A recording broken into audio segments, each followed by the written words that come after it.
Emotions have the biggest determining factor as to whether someone lives with freedom or whether they live in fear. And that's what I'm going to be explaining this episode. So, taking it back and just giving some context, I was always known and admired as, from the people in my circles at least, and the people that kind of pedestaled me when I was more of a hardcore workaholic, that I was pretty emotionless. I was able to deal with super high stress situations and I seemed quite calm. And people would ask me, how do you not get emotional about this stuff? How do you not let this stuff trigger you or affect you? And the answer I gave back then is, I've just worked so hard and I've gotten so good at dealing with stress. Incorrect, wrong, The reason that I was emotionless is because I was secretly terrified of the well of pain that was buried deep in my body, my emotional body. And I had no understanding that it was there.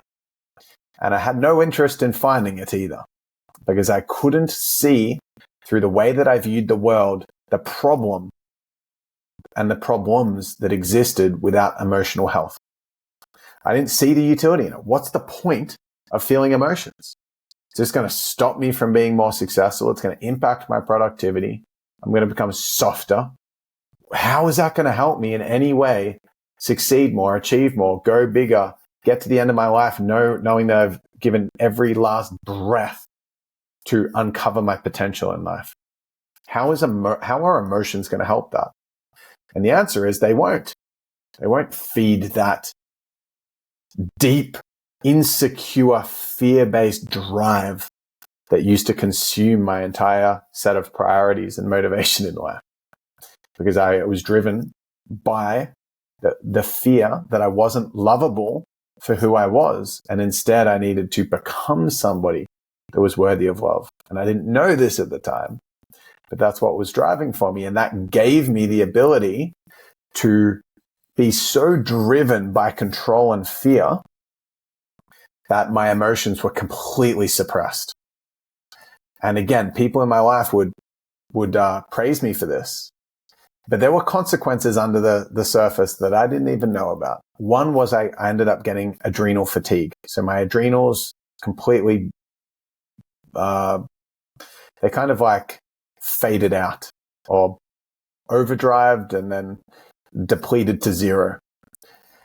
And so on the surface, you're so calm, how are you so driven, blah, blah, blah. But under the surface, it was having the emotions, even though the emotions were there. I didn't know that they were there, but they were there and they were running a ruckus and they were causing all sorts of problems in my body. And this is the thing. Emotions are the cause, the root cause of all physical ailments, all disease, all addictions, and all negative life circumstances. Yeah. Emotions are the cause of all disease, all physical. You've got a sore shoulder? It's emotional. In cause. That doesn't mean it couldn't also have had a physical, it couldn't have been caused physically, but the reason that it was caused physically is an even deeper cause that's emotional. And so emotions are the absolute foundational reason behind why anyone gets any form of physical pain, disease, injury, any form of allergy that they have, any ailment. It's also the cause of any negative life situation and every addiction that someone has. So the reason that I'm passionate about emotional development and healing work is because it is the ticket to freedom. If you think you're going to be freed from finances by getting more money, you won't be. Because when I was making close to $5 million as an annual revenue in my business, I was completely chained to my attachments of being a somebody. So I didn't have the choice. If I wanted to go on a trip, if I wanted to spend time with my friends, if I wanted to launch some aspect of my business that I was really passionate about, I couldn't just do that stuff. I couldn't, Because if it was going to have an impact on profit and it's going to jeopardize me hitting the goals that I was attached to, that I believe that if I did hit would make me worthy and achieve enough and be successful enough that I was lovable. If anything was going to jeopardize that, it was a threat and I couldn't do it. I couldn't give myself permission to do the things I loved most in business because I had to do the things that were going to make me achieve the highest, which inevitably caused me to burn out, burn down, break down, to have business setbacks and failures and adrenal fatigue and all these problems. But at the time, people were applauding me for my disconnection to emotion, my ability to push through, my drive, ambition, etc., my stoic nature.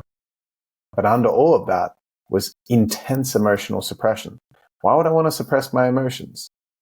Well, the reason why, and this is why this is the biggest contingent factor for whether people are free or not in life, whether they can actually live what they want to live from their heart, authentically, in alignment.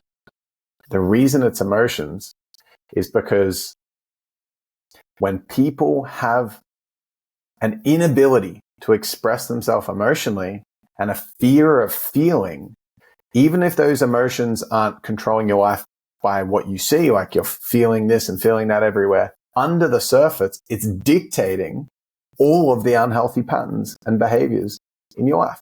All addiction comes from emotional suppression. All addiction comes from emotional suppression. Everything. And the reason, so what happens is we have emotional pain from our childhood. Everyone in this generation does, because instead of being a child that is seen for who they are, who are we? We're the person who shows up in every moment authentically. If someone steals your toy when you're 4 years old, you start crying about it and your mum says, keep it down, we're trying to concentrate. Or you jump up on a table and you're like, ta-da, and you're like doing this performance and you get shut down and it really hurt your feelings. And then someone says, don't cry, it's okay, don't cry. And you don't, because you're trying to get it right, you're trying to be a good boy or a good girl.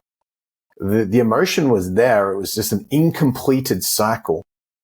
Trauma happened, emotion happened, and the unexpressed emotions from childhood that in those moments came with the belief that who I was wasn't enough. When we're not celebrated for all of our expression as kids, there is emotion still in there. There's emotion still in there.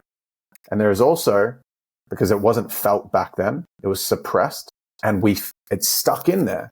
That's why when you think about someone that you love passing or something difficult from the past, there is a cathartic re-engagement to that emotion. Like if you think about someone or something that happened in the past and it makes you cry all of a sudden, how does it just make you cry? It's not happening in the moment. So it's coming up and it was in you. It was already in you. And then it got triggered and you felt the emotion in the present, even though the thing that was causing the emotion in the present was from way back when. So that means the emotion was stored in your body. So emotions store in the body. And if they're not expressed as children, then they get suppressed and they're still in there, firstly. But also in the moments where they were suppressed, we weren't encouraged or celebrated for who we were. We developed the belief that who we are is not enough. Who we are is not enough. So there's a problem going on here that, in a nutshell, we're in a society where emotional expression is not celebrated.